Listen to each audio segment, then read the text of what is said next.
السلام عليكم ورحمة الله وبركاته. بسم الله الرحمن الرحيم. الحمد لله رب العالمين.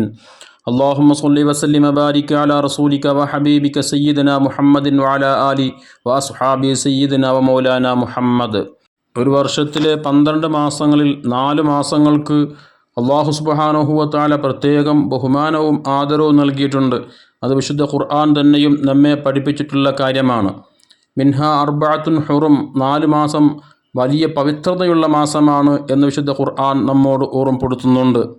ഈ 4 മാസങ്ങളിൽ തന്നെ ദുൽഹിജ്ജ ആദ്യത്തെ 10 ദിവസം വലിയ ബഹുമാനവും ആദരവുമുള്ള 10 ദിവസങ്ങളാണ്.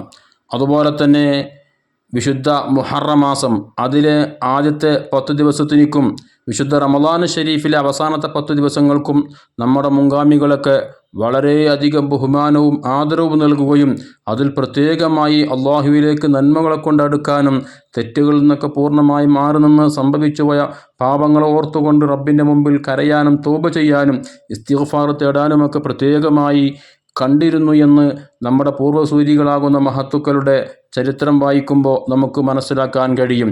അപ്പം അതുകൊണ്ട് തന്നെ അള്ളാഹു ബഹുമാനിച്ച് ആദരിച്ച ഇത്തരം ദിവസങ്ങളെ, മാസങ്ങളെ, വ്യക്തികളെ, വസ്തുക്കളെയൊക്കെ ബഹുമാനിക്കുക, ആദരിക്കുക എന്നുള്ളത് ഈമാനിൻ്റെ ഭാഗമാണ്. തഖ്വയുള്ളതിൻ്റെ അടയാളമായിട്ടാണ് വിശുദ്ധ ഖുർആൻ നമ്മെ പഠിപ്പിച്ചിട്ടുള്ളത്. ഹബീബ് സല്ലല്ലാഹു അലൈഹി വസല്ലം നമ്മോട് പറയുന്നുണ്ട്. ഇമാം മുസ്ലിം റളിയല്ലാഹു തആല അൻഹു ബഹുമാനപ്പെട്ട അബൂ ഹുറൈറ റളിയല്ലാഹു അൻഹുവിനെ തൊട്ട് ഉദ്ധരിക്കുന്ന ഹദീസിൽ അവിടുന്ന് പറഞ്ഞു, മാ നഹൈതുക്കും അൻഹു ഫജ്തനിബൂഹു, ഞാൻ നിങ്ങളോട് വല്ല കാര്യവും ചെയ്യരുത്, അത് ഒഴിവാക്കണം എന്ന് പറഞ്ഞിട്ടുണ്ടെങ്കിൽ പൂർണ്ണമായി നിങ്ങളിൽ നിന്നും മാറി നിൽക്കണം.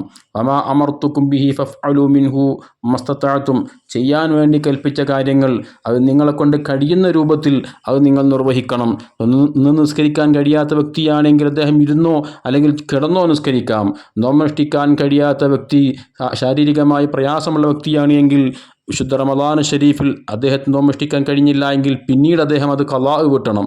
ഹജ്ജും അങ്ങനെ തന്നെ സാമ്പത്തികമായി കഴിവുള്ളവർ അത് നിർവഹിക്കണം. ഇല്ലെങ്കിൽ കഴിവുണ്ടാകുമ്പോൾ അത് പോയി നിർവഹിക്കണം. ഏത് അമലുകളാണ് എങ്കിലും അവനെക്കൊണ്ട് കഴിയുന്ന രൂപത്തിൽ അവ നിർവഹിക്കാൻ ഹബീബ് സല്ലല്ലാഹു അലൈഹി വസല്ലം തങ്ങൾ നമ്മോട് നിർദ്ദേശിക്കുന്നുണ്ട്.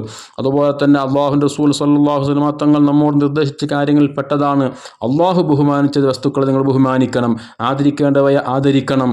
അത് ഒരിക്കലും അവ നിന്ദിച്ചുകൂടാ. അതുകൊണ്ട് തന്നെ നമ്മുടെ പൂർവ്വസൂരികളാകുന്ന മഹത്തുക്കളൊക്കെ വിശുദ്ധമാക്കപ്പെട്ട മുഹറം മാസത്തിൻ്റെ ആദ്യത്തെ 10 ദിവസങ്ങളിൽ വളരെയധികം ബഹുമാനവും ആദരവും അവർക്ക് നൽകുകയും ആ ഭൗതികമായ മറ്റെല്ലാ വിഷയങ്ങളിൽ നിന്നും മാറി നിന്നുകൊണ്ട് നോമനുഷ്ഠിച്ചുകൊണ്ടും ഖുർആൻ ഓതിക്കൊണ്ടും സൽക്കർമ്മങ്ങൾ ചെയ്തുകൊണ്ടും ഈ ആദ്യത്തെ 10 പ്രത്യേകിച്ച് ഗവനിച്ചിരുന്നു. അതുകൊണ്ട് തന്നെ നമ്മുടെ പൂർവികരാകുന്ന നമ്മുടെ മാതൃകാ പുരുഷന്മാരൊക്കെ ഈ 10 ദിവസങ്ങളിൽ വിവാഹമോ വീട്ടിൽ കൂടലോ അതുപോലെ തന്നെ അത്ര തുടങ്ങിയിട്ട് വിഷയങ്ങളിൽ മാറി നിന്നുകൊണ്ട് നോമനുഷ്ഠിക്കാൻ വേണ്ടി പ്രത്യേകമായി ഈ ദിവസങ്ങൾ കണ്ടിരുന്നു.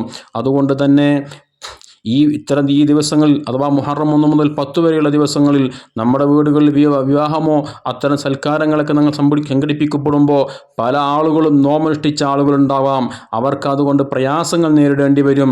അവരവരുടെ നോമ്പ് ഒഴിവാക്കേണ്ട സാഹചര്യം വരും. അതവർക്ക് മാനസികമായി അള്ളാഹു എനിക്ക് നോമനുഷ്ഠിക്കാൻ കഴിഞ്ഞില്ലല്ലോ, 1 മുതൽ 10 വരെ എനിക്ക് നോമനുഷ്ഠിക്കാൻ വലിയ ആഗ്രഹമുണ്ടല്ലോ, പക്ഷേ എൻ്റെ സുഹൃത്ത് അല്ലെങ്കിൽ അയൽവാസി, എൻ്റെ കുടുംബത്തിൽപ്പെട്ട ഇന്ന വ്യക്തിയുടെ വീട്ടിൽ ഇന്ന സൽക്കാരമുള്ളത് കൊണ്ട് ഞാൻ അതെങ്ങനെ ഒഴിവാക്കും? അവർക്കത് മാനസികമായി പ്രയാസങ്ങൾ വരും. അതുകൊണ്ട് തന്നെ അതൊന്നും ഒരാൾക്കും ഒരു പ്രയാസവുമില്ലാതിരിക്കാൻ വേണ്ടി ഈ ദിവസങ്ങൾക്ക് പ്രത്യേകമായ ഇബാദത്തുകളെ കൊണ്ട് അടക്കമുള്ള നന്മകളെ കൊണ്ട് സമൃദ്ധമാക്കാൻ വേണ്ടി അതിന് തടസ്സമാകുന്ന ഒരു പ്രവൃത്തിയിലും നമ്മുടെ മുൻഗാമികൾ ഏർപ്പെടാതെ ഇത്തരം ആഘോഷ പരിപാടികളിൽ നിന്ന്, സൽക്കാരങ്ങളിൽ നിന്ന് അവർ മാറി നിന്നിരുന്നു എന്നുള്ളതാണ് മുഹറം 1 മുതൽ 10 വരെ ഇത്തരം കാര്യങ്ങൾ ഒന്നും ചെയ്യാതിരിക്കാനുള്ള കാരണം. അല്ലാതെ വിശുദ്ധ ഇസ്ലാം അത് നിഷിദ്ധമാക്കിയതുകൊണ്ടോ ഈ ദിവസങ്ങളിൽ വിവാഹമോ വീട്ടിൽ കൂടുതലോ മറ്റു സൽക്കാരങ്ങൾ സംഘടിപ്പിച്ചാൽ അത് പാടില്ല എന്നുള്ളത് കൊണ്ടോ അല്ല, മറിച്ച് അവർ ചെയ്തു വന്നിരുന്ന ഇബാദത്തുകൾക്ക് അതുകൊണ്ട് ഭംഗം സംഭവിക്കും എന്നുള്ളത് കൊണ്ടാണെന്ന് മഹാന്മാർ നമ്മെ പഠിപ്പിക്കുന്നുണ്ട്. പണ്ഡിത മഹത്തുക്കൾ അത് ഓർമ്മപ്പെടുത്തുന്നുണ്ട്. അല്ലാഹു സുബ്ഹാനഹു വ തആല അവൻ ബഹുമാനിച്ച് ആദരിച്ച ഇത്തരം ദിവസങ്ങളെ ബഹുമാനിക്കാനും ആദരിക്കാനും റബ്ബിലേക്ക് കൂടുതൽ അടുക്കാനൊക്കെയുള്ള വലിയ സൗഭാഗ്യവും തൗഫീഖും നമുക്കെല്ലാം അല്ലാഹു നൽകി അനുഗ്രഹിക്കട്ടെ. ആമീൻ. അസ്സലാമു അലൈക്കും വറഹ്മത്തുള്ളാഹി വബറകാതുഹു.